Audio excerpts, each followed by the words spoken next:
General sense of the British Empire exhibition was one that was on the verge of a change in British colonial policy, one that moved from a sort of imperial pronouncement of Great Britain to a much more kind of sort of humanitarian colonialism, where Britain saw itself as being a sort of paternalistic figure in relation to the colonial empires.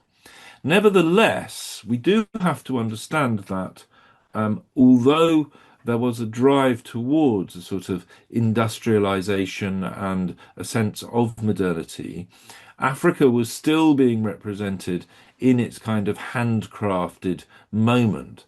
There wasn't a real sense that Africa was at this time also quite modern. So, in some ways, the British Empire exhibition was still maintaining an idea of Africa as a place of handcrafts and a certain kind of backwardness.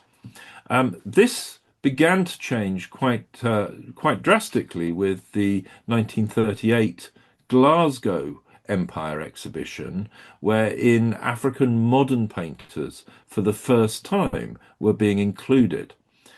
But it seems strange that in 1924, modern African artists were not being given their position. There was still a sense of Africa as being a place of a certain kind of handcrafted, slightly backward position.